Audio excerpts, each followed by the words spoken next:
Eh, Esta es una charla con una parte teórica y un caso clínico, ¿no? Ujú. ¿Sí?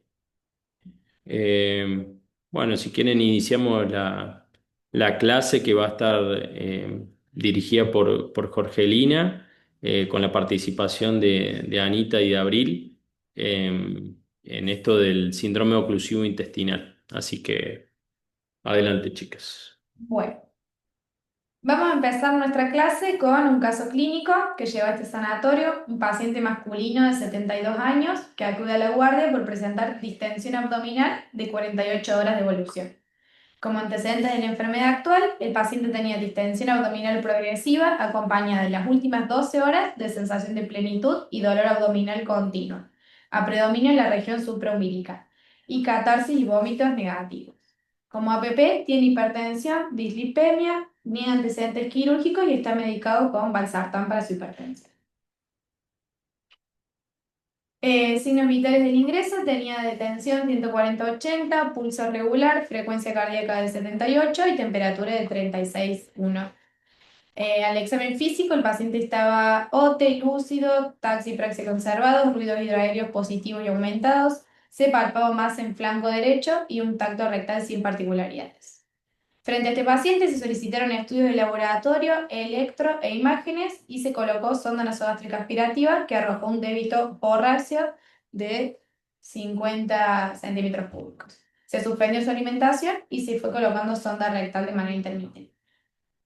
El laboratorio del ingreso, se observan unos glóbulos blancos de 8.560, 11,8 de hemoglobina, 35,6 de hematocrito, una creatinina de 1, una urea de 39, plaquetas de 297.000, glucemia de 128, ionograma con un potasio de 3,3 y un sodio de 134, un eritro de 40, un tiempo de protrombina de 92%, un KPTT de 24 y un grupo sanguíneo cero positivo. No se observan grandes particularidades en este laboratorio. Se realizó un electrocardiograma que también tenía un ritmo sinusal, estaba normal y no mostraba cambios agudos, salvo que un bloqueo de rama izquierda creo que tenía el paciente.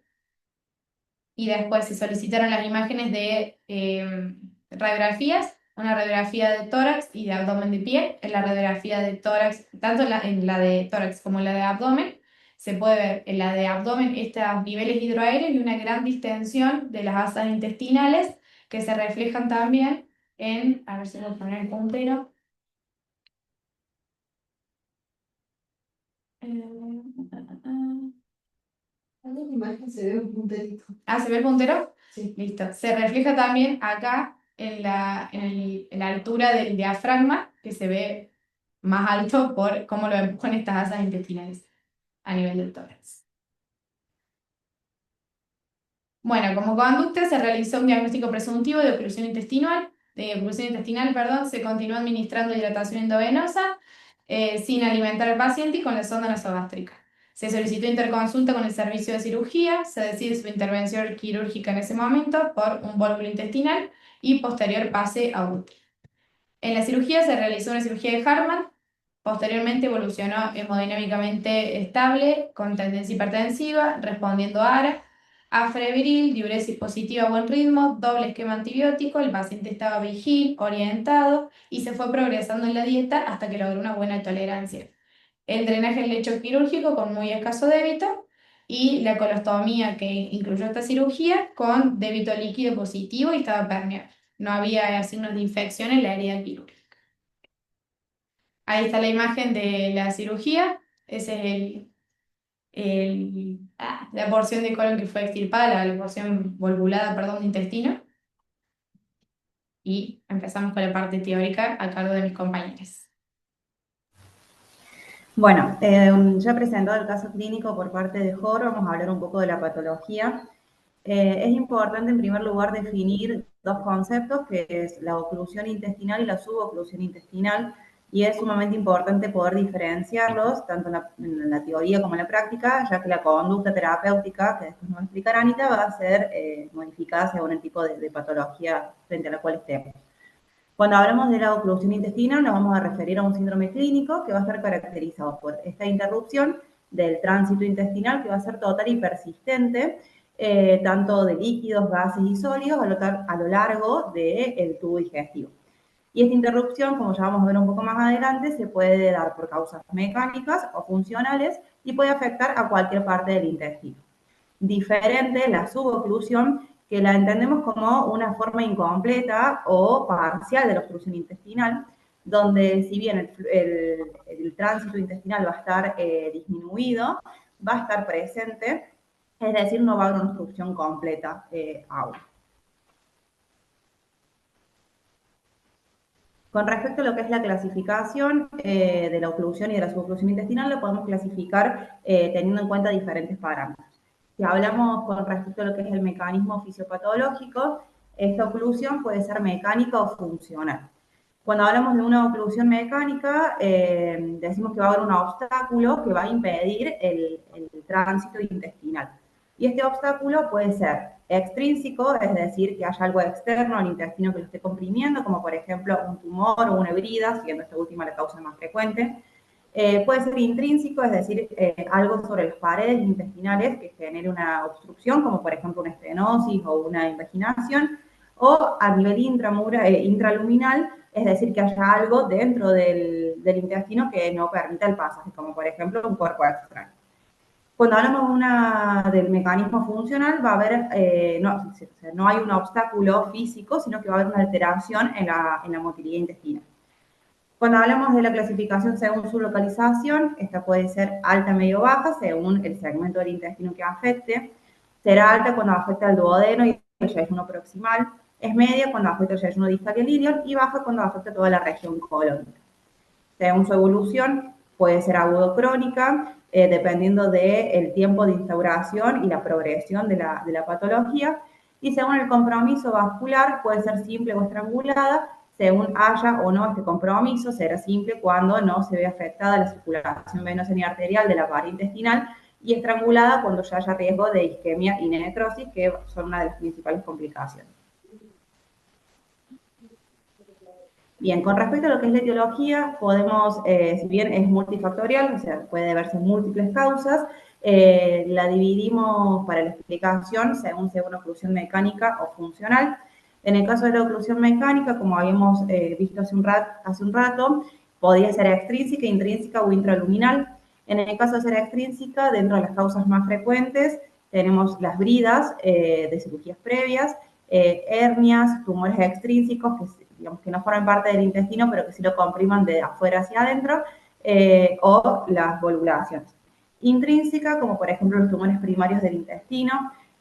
Algo muy frecuente es la enfermedad inflamatoria intestinal, sobre todo la enfermedad de Crohn, que genera estenosis, o invaginación intestinal. Y a nivel intraluminal, como nombrábamos hace un rato, puede deberse a cuerpos extraños, o algo muy frecuente, digamos que no es frecuente dentro de todas las patologías, pero sí como una causa intraluminal, es los cálculos biliares que pueden producir lo que se conoce como ilio biliar. Y cuando hablamos de una oclusión funcional, puede responder a múltiples causas. Una de las más frecuentes es el postoperatorio, principalmente de cirugías abdominales, donde hay una disminución de la funcionalidad del intestino.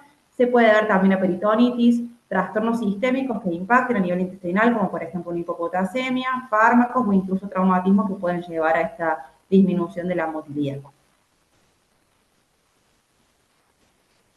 Bueno, con respecto a la fisiopatología, ¿querés pasar la próxima, Jorge? Que me parece más dinámico.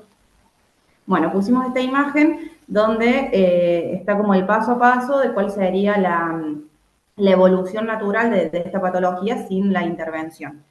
Va a haber un obstáculo o un impedimento funcional que justamente impida el normal tránsito intestinal. Esto va a generar que a partir de la obstrucción o de donde se desfuncionaliza el intestino, va a haber una estasis intestinal.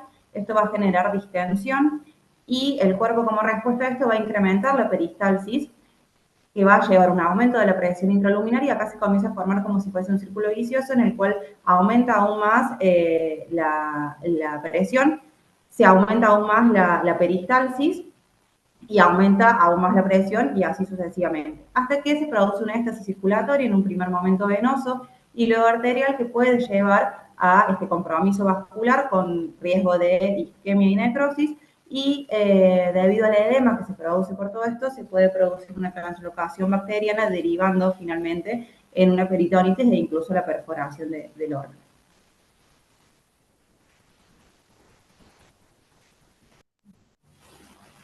Bueno, para hablar un poco de la clínica, yo en esta oportunidad lo dividí en cuando es alta, baja o estrangulada. En cuanto a las oclusiones altas, generalmente presentan vómitos precoces, la distensión es leve y se deshidratan rápidamente.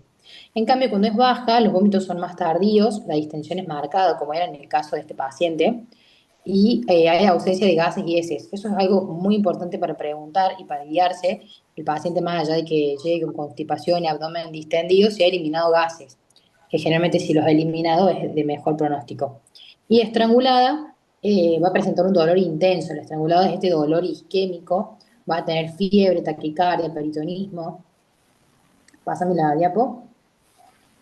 En eso también me gustó porque le puse en qué frecuencia, digamos. El dolor abdominal ocurre en el 92% de los casos. En un principio, como explicaba Abri en la fisiopatogenia, en la fisiopatología en realidad, lo que intenta el organismo es todos los mecanismos, por eso aumenta el peristaltismo, aumenta la secreción y demás hasta que claudica. Entonces el dolor en un principio va a ser cólico con esta peristalsis aumentada y después va a ser constante. Eh, progresa, digamos, a dolor permanente. En cuanto al vómito, en el 82% de los casos, es un síntoma prominente en obstrucciones proximales, como lo dije antes, y también las características son bastante importantes para ver en qué sitio, digamos, está la obstrucción. La distensión y la constipación en un 59% de los casos, mayor distensión entre más distal sea, y puede haber presencia de flatulencias o deposiciones en las primeras 12 a 24 horas. En cuanto al diagnóstico, como en todas las clases que hemos dado, nosotros siempre planteamos esto de eh, la clínica en un principio y después los métodos complementarios para confirmar el diagnóstico presuntivo que nosotros tenemos basado en la clínica.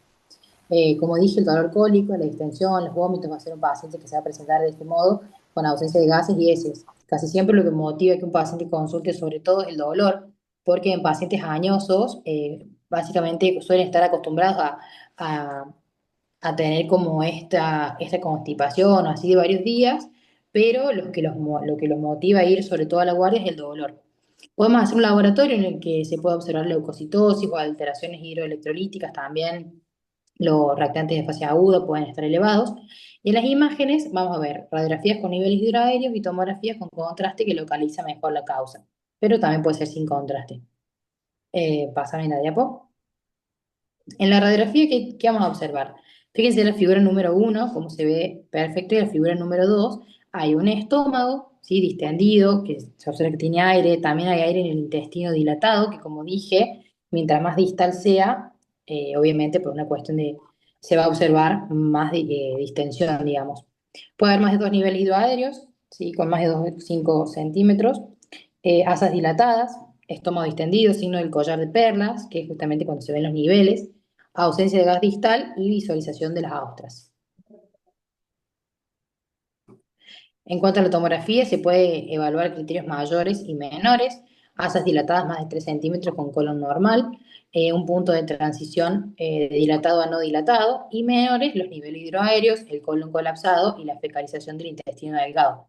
Esto de los niveles que decimos es básicamente porque el contenido, es decir, la materia fecal, sin que pueda pasar, se va a disponer como en la parte de abajo y el aire, por una cuestión de densidad, en la parte de arriba. Entonces vamos a poder observar esos niveles, que cuando hay suboclusiones o las distensiones son parciales no se va a observar así. ¿Cuáles son los signos de isquemia? Paredes intestinales engrosadas, ¿sí? El edema mesentérico tiene una sensibilidad del 80% y una especificidad del 40%. El líquido libre, ¿sí? Que va a haber un realce intestinal anormal. Oclusión de vasos mesentéricos, el signo del remolino, asa cerrada, válvulos o gas mesentérico portal y neumatosis. Van a ser los signos como de isquemia. Bueno, ¿qué hacemos con este paciente entonces que llega a una guardia o tenemos el diagnóstico presuntivo de que sea una oclusión? Primero, Buscamos con las medidas generales iniciales estabilizar al paciente, prevenir complicaciones sobre todo y permitir la descompresión intestinal antes de definir la causa. Hay que poner en ayuno, nada por boca, suspendemos toda ingesta oral, una sonda nasogástrica, que fue lo que hicimos con este paciente, para intentar una descompresión gástrica, disminuye los vómitos, distensión y obviamente el riesgo de broncoaspiración. Y la reposición hidroelectrolítica lo canalizamos, ponemos soluciones isotónicas y las ajustamos según las pérdidas, si ese paciente ha tenido vómitos o no, de acuerdo a la diuresis, y controlar el medio interno, sodio, potasio, cloro, bicarbonato. Por otro lado, analgesia de antieméticos, evitar opioides si es posible, porque puede agravar el ilio. La profilaxis antitrombótica, heparina de bajo peso molecular, pero bueno, esto se analiza también, se juega con esto de una posible cirugía o no. Después antibióticos de amplio espectro, si hay sospecha de estrangulación o perforación, por ejemplo, ceftriaxona, metronidazol, y monitorear los signos vitales, la diuresis horaria, el dolor, la distensión abdominal. Control de laboratorio y radiología seriada. Obviamente, se intentan todas estas para intentar descomprimir al paciente, pero siguiéndolo muy de cerca, digamos, y teniendo en cuenta que es un paciente que es muy posiblemente puede entrar a cirugía. Bueno, ¿cuáles son justamente las indicaciones de cirugía urgente? Signos clínicos de estrangulación o isquemia intestinal, que esto es como un dolor más agudo, un dolor bien isquémico, que es un dolor continuo e intenso. El paciente va a tener fiebre, leucocitosis, acidosis metabólica, aumento del lactato, defensa o irritación peritoneal. Que tenga una distinción progresiva, un dolor creciente o falta de mejoría tras 24 o 48 horas de manejo conservador. Este paciente también se intentaron todas las medidas y no disminuyó, incluso aumentaba la distensión. Que sea una oclusión completa sin resolución espontánea y una perforación intestinal o peritonitis, que obviamente sería una causa urgente de ingreso a cirugía. Bien, el tratamiento quirúrgico, ¿cuáles son los principios generales intraoperatorios durante la parotomía o la paroscopía en casos seleccionados? Nosotros ahí en el ALPA se suele hacer siempre la parotomía. En un principio exploramos completa la cavidad abdominal, localizar el sitio y causa, se hace una incisión suprainfraumbilical y ahí, bueno, al ingresar se evalúa la viabilidad intestinal, es decir, el color, como viene en la imagen del volúmeno que sacamos, tenía un color como más tirando violáceo, así, no era el rosado típico. Vemos el peristaltismo, los pulsos mesentéricos, si hay sangrado tras la incisión serosa. Se intenta descomprimir por vía oral o sonda nasogástrica manualmente durante la cirugía. Se corrige la causa y evitar contaminación fecal o peritoneal. Intentar, digamos, que la cirugía se contamine lo menos posible. Aislamos las asas afectadas y ahí se decide resección o conservación según viabilidad. En este caso en particular, el paciente tenía algunas bridas también y bueno, y ese vólvulo se hace una cirugía de Garment y yo pregunté en su momento si se podía hacer ahí la anastomosis, me decían que no porque bueno, era un paciente que no estaba preparado, digamos, para la anastomosis. Por eso se hace en 2 tiempos, así que bueno, en unos meses seguramente se le hará la anastomosis. ¿Cuáles son las complicaciones? La necrosis intestinal, la perforación, la peritonitis difusa, el shock séptico, la insuficiencia renal aguda y obviamente la muerte.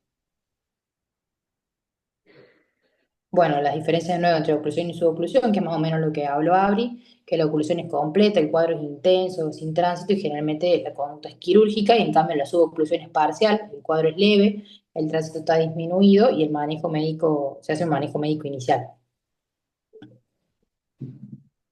Bueno, en conclusión, el síndrome oclusivo intestinal es una urgencia quirúrgica, el diagnóstico precoz y la diferenciación entre si es simple y estrangulada son claves para reducir la mortalidad.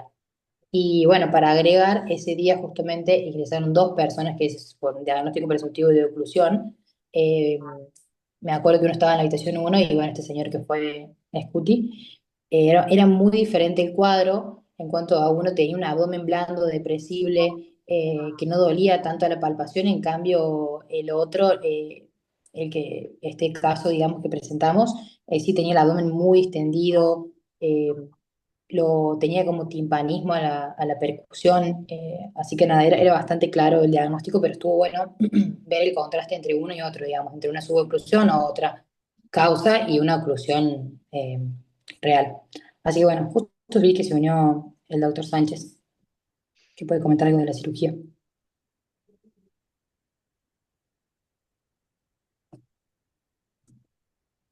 Bueno, hola. No sé si ya terminaron, si termina acá la presentación del caso, chicas, de la Sí, charla. Ah, termina ahí. bueno, sí, Maxi acaba de unirse, así que supongo que no está al tanto de qué paciente están presentando. El paciente es Cuti y Maxi, que operaron de una cirugía de Harman por una oclusión intestinal.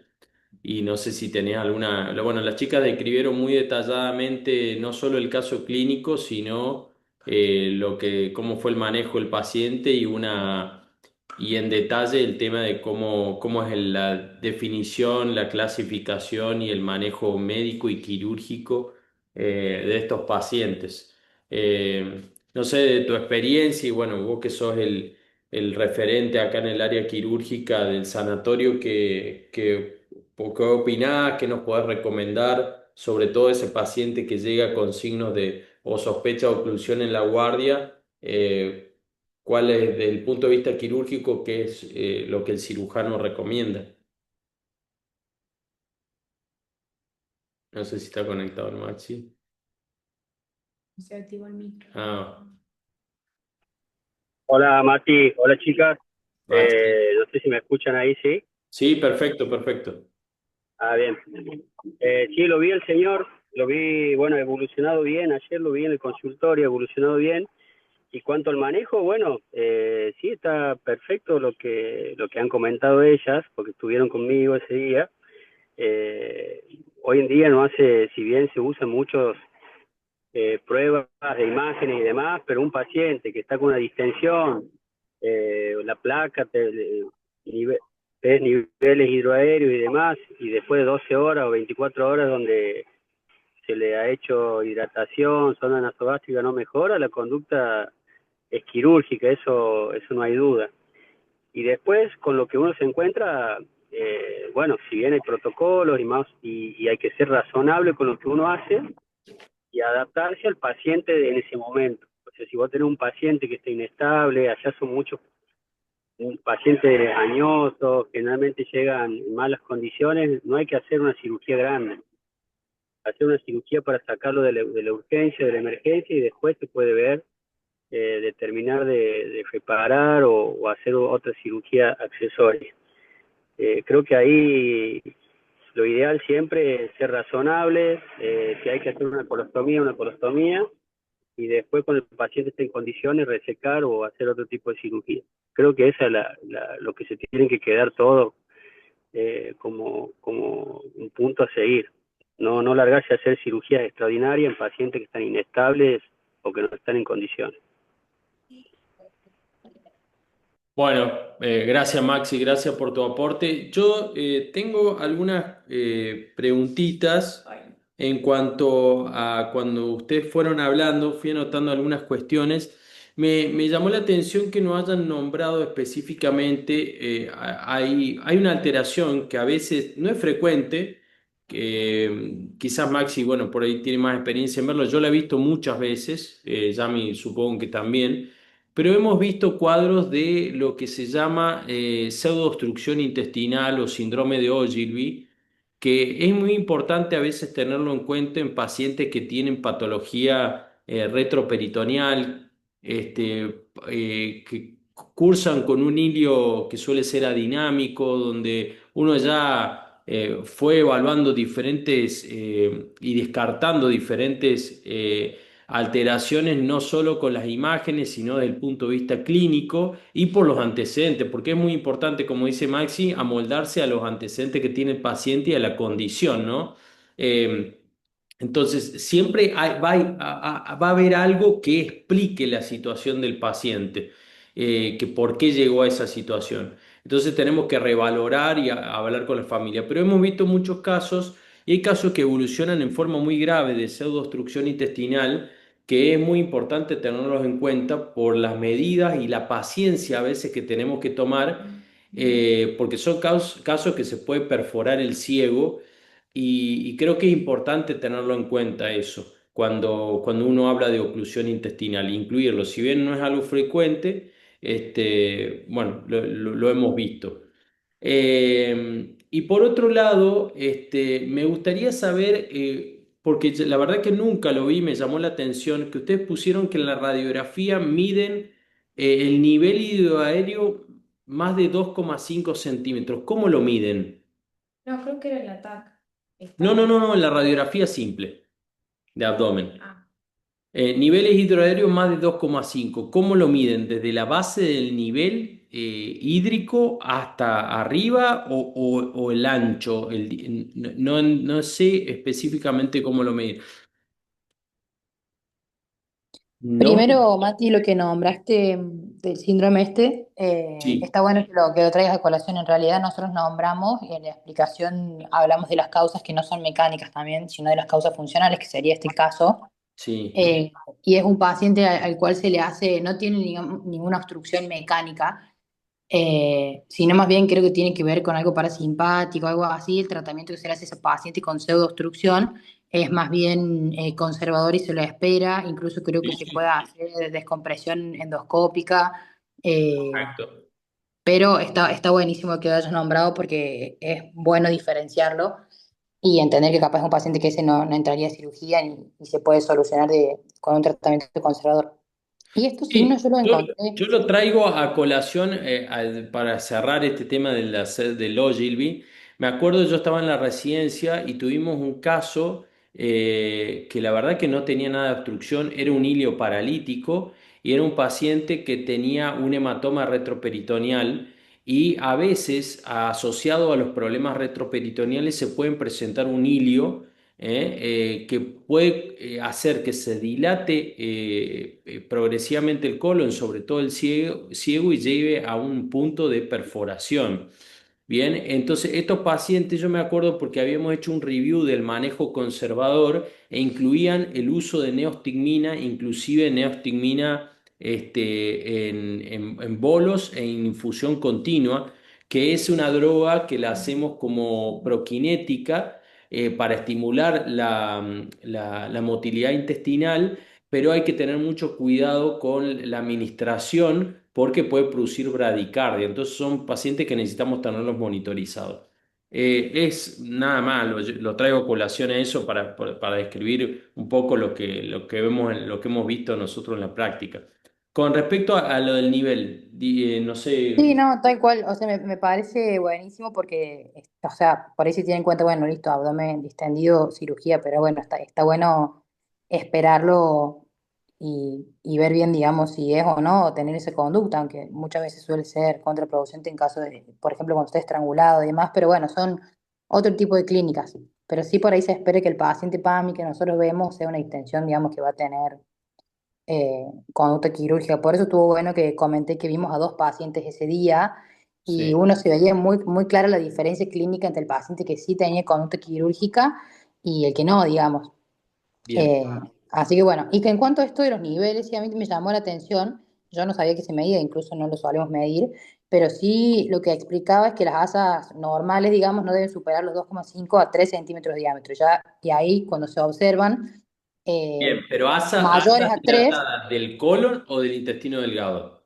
Es que fíjate que da dos distintos. Ahí nombra asas dilatadas del intestino delgado, 2,5. Después del colon, si no me equivoco, es 5 a 6 6 centímetros el centímetros. colon Perfecto. transverso. O sea, varía por una Bien. cuestión anatómica y de grosores varía. Pero El lo que de los dice ahí niveles 2,5, hidroaéreos no sabemos, digo, para saberlo, cómo medirlo, porque me llama la sí, atención, sí, sí, digamos, sí, está estandarizado, pero por ahí está bueno, che, claro. para saber si yo lo mido en el ancho, que ahí en realidad estoy midiendo No, el es de diámetro del... arriba a abajo, lo Ah, correcto es de bien, arriba a abajo y se observa esa medida que dice ahí, claramente es de asa de intestino delgado porque, como sabemos, el colon perfecto, anatómicamente es perfecto, más grueso, digamos. clarísimo. Lo otro, Bueno. ustedes pusieron ahí cuando le reponemos fluido bicarbonato. ¿Por qué? No hace referencia a reponer bicarbonato directamente, se hace Ah, referencia a control del medio interno, digamos. digamos, del No es medio que, interno. claro. ¿Y por qué el bicarbonato? En realidad hacía referencia al control del medio interno, de si el paciente no se ha tenido vómitos y demás. Bueno, vas viendo de acuerdo a cómo esté. Si es un Bien, por paciente la que tiene, no pérdida que sé, puede tener de vómito. claro. Sí, Otro sí, o dato sea, en el algoritmo, en la fisiopatología, que creo que nada, es solamente que en el desarrollo de la peritonitis, para que pase todo esto, tiene que haber una, si bien lo nombraron parcialmente, está bueno poner la palabra translocación bacteriana, porque es lo que va a definir la infección de la cavidad peritoneal. O sea, porque ahí ustedes ponen como que pérdida de la habilidad de la pared intestinal porque se termina perforando, pero también previo a la perforación, esos abdómenes que quedan ocluidos durante cierta cantidad de horas o tiempo o días, hacen lo que se llama la translocación bacteriana sin necesidad de que se perfore, pueden hacer peritonitis o hacer sepsis con inflamación, con reacción inflamatoria a distancia. Inclusive hemos visto pacientes con infiltrados pulmonares que no son neumonía, que están ocluidos y que tienen un síndrome de oclusión intestinal y son reactivos a esos cuadros, ¿no? claro, está bueno lo No, que Ani, nombras, está perdón, bueno lo que Ani, esto lo he nombras. puesto en la diapo anterior, solo que pasé esa porque me parece un poco más dinámico verlo así en Ya, cuadro, pero está ahí aclarado. bien. Igual lo que bueno, Sí, a ti es más bien hablando de una peritonitis primaria, que sabemos que por translocación, que se trata con gérmenes, vos estás tratando de otro tipo. Ya cuando hay lo que nombra Abri, que está buenísimo como explicó el fisiopato en, digamos, en pasos, es justamente por lo que yo decía de esto de la claudicación. Hay un aumento de la presión por una obstrucción mecánica, en algún momento eso puede llevarte a una perforación y ese contenido, como ya sabemos, con los millones sí, de bacterias que maneja el tracto gastrointestinal volcado a la cavidad va a generar una peritonitis. Existe la posibilidad, como decís, de la peritonitis bacteriana espontánea, pero hablando de una fisiopatogenia de obstrucción, de aumento de presiones y demás, llevaría a una, digamos, perforación y la peritonitis sí, sería como por ahí. perfecto. Bueno, no sé si alguien quiere agregar algo más, Yami, Guadalupe. Hola, acá estoy, pero no, nada, nada que agregar. Muy buena la clase, como siempre, las chicas, bien detalladas. Nada. Bueno, chicas, les agradezco un montón la clase, la verdad que estuvo muy completa. Y no sé qué tenemos para la semana que viene, porque hay algunos especialistas que estaban, ahí se sumó Nazareno para dar una clase que va a dar sobre insuficiencia cardíaca para manejo en el guardia. Después Nicolás Mañalig le propuse para el manejo de quemaduras en la guardia, que creo que por ahí está bueno, el que hace toda la parte de piel y de dermatología. Y bueno, hay otros médicos que se han sumado que tienen que definir la fecha. Pero bueno, si no llega a haber nada, vamos a tener que sacar alguna clase más. La doctora Jorgelina, Abril y Anita. Bueno, muchas gracias y nos vemos la semana que viene. Bueno, Mati, gracias. Chau, chau. Obviamente nos vamos a seguir sumando a nosotras. Bárbaro. Nos vemos. Chau, chau. Ahora.